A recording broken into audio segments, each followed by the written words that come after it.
You are not exhausted because people dislike you.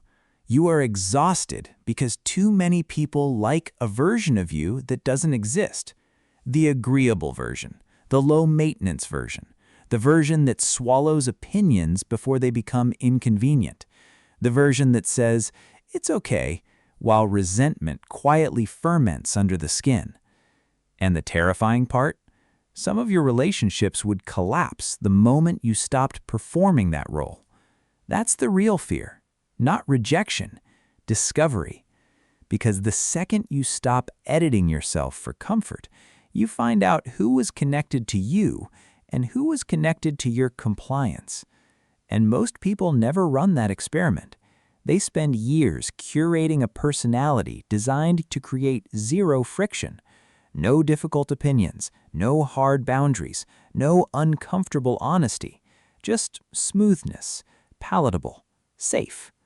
Then one day, they wake up surrounded by people who know absolutely nothing about them. That's the modern loneliness paradox. You are hypervisible and completely unseen. Here's the promise nobody gives you. The goal is not to be universally liked. The goal is to become unmistakably real. And reality has texture, edges, weight. Real people create friction because the moment you stop shaping yourself around everyone else's comfort, the sorting process begins. And yes, it costs you people, but it also reveals who was never truly with you to begin with.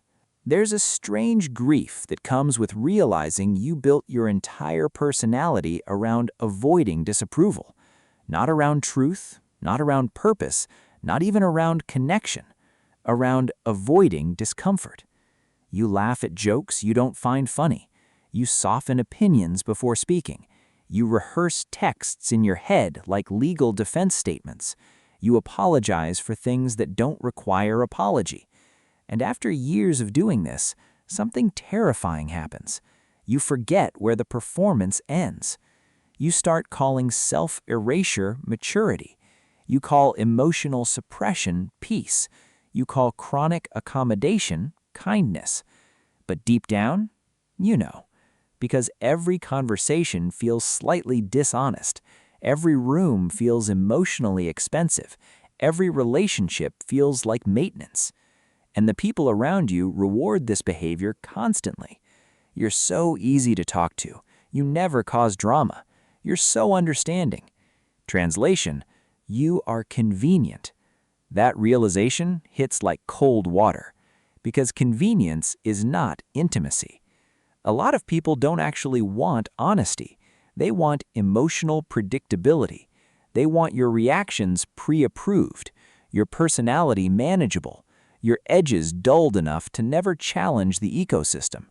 So the moment you introduce friction, everything changes. You disagree once. You say no once. You stop over-explaining once.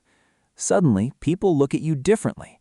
Not because you became cruel, because you became difficult to control. And this is where most people panic. They interpret relational discomfort as proof they're doing something wrong. But discomfort is often the first evidence you've finally stopped abandoning yourself. Think about how many friendships survive purely because one person refuses to disrupt the balance. One person always initiates, always apologizes, always absorbs tension, always translates themselves into softer language. That's not harmony. That's emotional labor disguised as connection. And here's the part nobody wants to admit. Some people are loyal to your self-betrayal, not you. The compliant version of you made their life easier.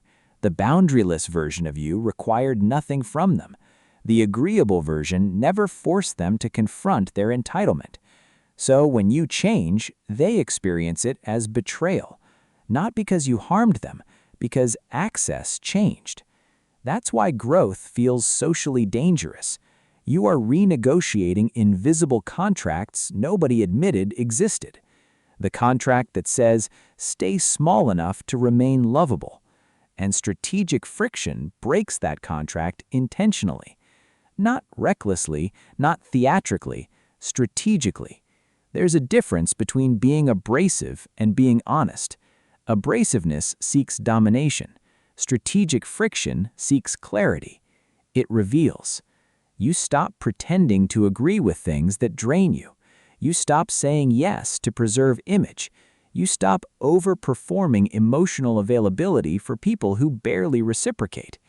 And suddenly, the room rearranges itself. Some people disappear quietly. Some become defensive. Some accuse you of changing. But a few finally relax around you. Because authenticity gives other people permission to stop performing too. That's the irony. The more honest you become, the fewer connections you maintain, but the deeper the remaining ones feel. And most people never experience that depth because they're too addicted to universal approval. Approval is seductive. It feels safe, predictable, warm. But approval can become a prison when your identity depends on maintaining it, because then every interaction becomes strategic. You don't speak to express, you speak to manage perception.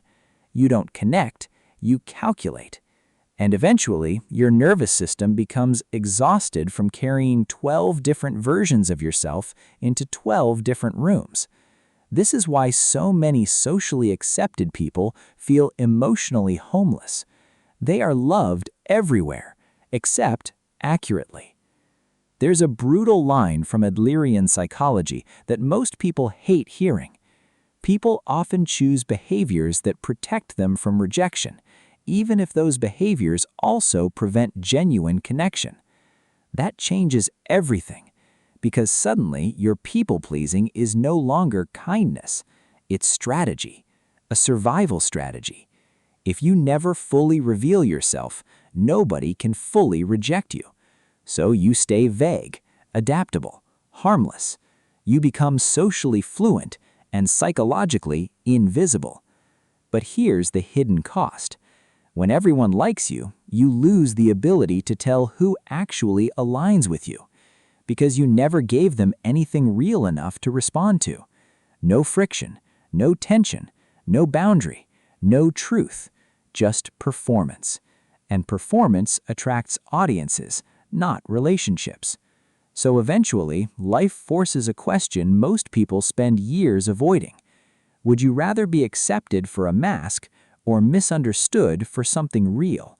Because you cannot optimize simultaneously for authenticity and universal comfort. One will always threaten the other. And the people who transform their lives understand something uncomfortable. Being disliked is sometimes evidence that your life is finally becoming honest. Watch what happens the moment you stop cushioning reality for people. Not cruelty, not arrogance, just clarity. You say, that dynamic no longer works for me. Silence. You stop responding instantly to everyone's emotional emergencies. Distance. You admit you've outgrown certain conversations. Tension. And suddenly, people who celebrated your kindness begin calling you selfish. That word appears almost immediately whenever access changes. Selfish. But what they often mean is, you stopped prioritizing my comfort over your truth. And if that sentence makes you uncomfortable, good, because discomfort is where the illusion starts cracking. Most social circles are not built on alignment. They're built on unspoken negotiations. I won't challenge your identity if you don't challenge mine.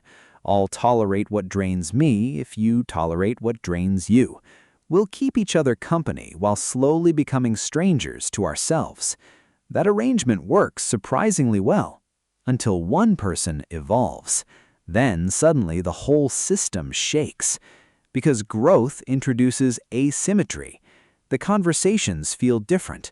The humor changes. The tolerance shifts.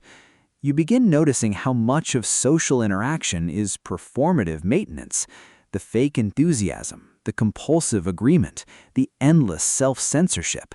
And once you see it, you cannot unsee it. This is why authenticity initially feels lonelier. You are withdrawing from artificial belonging before finding genuine alignment. That in-between stage is brutal. People misunderstand it constantly. They think, I'm losing everyone. No, you're losing relationships that depended on your emotional suppression. There's a difference. And this is where strategic friction becomes necessary, not as aggression, as filtration. You intentionally stop over-accommodating. You let disagreement exist without scrambling to repair perception. You allow people to experience disappointment without treating it like moral failure. That last one changes your life, because many adults are still unconsciously operating from childhood logic. If people are upset with me, I am unsafe. So they spend decades managing emotions that were never theirs to carry. They become emotional diplomats in every room, hyper-attuned, hyper-careful, and everyone praises them for it while their identity slowly disappears underneath the performance. Then one day they hit emotional burnout and call it depression. But sometimes it's not depression. Sometimes it's decades of self-abandonment finally demanding attention. And here's where the shift happens. You realize boundaries are not walls. They are directional signals. They tell people where access ends and respect begins. Without boundaries, relationships don't become closer. They become blurry. And blurry relationships create hidden resentment because nobody knows where responsibility actually lives. So you start practicing something terrifying. You let people misunderstand you. Not endlessly, not maliciously, but enough to stop exhausting yourself trying to control every interpretation. Because that obsession with being fully understood by everyone is another form of control. And control is incompatible with freedom. Some people will reduce your complexity into a villain because it's easier than adjusting to the new version of you. Let them. Some people only loved the role you played in their emotional ecosystem. Let them leave. Some people disappear the moment your boundaries inconvenience them. That information is painful and valuable, because strategic friction is not about pushing people away, it's about removing the fog. The people who truly align with you do not require constant self-erasure to remain connected. They can tolerate difference, distance, honesty, growth. They don't panic every time you become more real. In fact, they respect you more for it. And eventually you notice something strange. Your circle gets smaller, but your nervous system gets quieter. You stop dreading messages, stop rehearsing conversations, stop shape-shifting between personalities. You finally experience the psychological relief of congruence. Your internal world and external behavior begin matching. That's peace. Not everybody applauding you, not everybody agreeing with you, just no longer being divided against yourself. And maybe that's the real courage to be disliked. Not becoming cold, not becoming detached, but accepting that a truthful life will naturally create friction, because honesty rearranges relationships, boundaries expose motives, growth disrupts comfort, and people who benefited from the old version of you will often resist the new one. That's normal. The mistake is interpreting that resistance as a reason to shrink again. Don't. You were never designed to be universally digestible. You were designed to become whole, and wholeness is not always easy to consume. If this hits something you've been struggling to explain, subscribe and stay close to this channel. Like the video if you've ever felt exhausted trying to be emotionally acceptable to everyone around you, and comment with one truth you've been afraid to say out loud. Sometimes the first act of courage is finally saying it.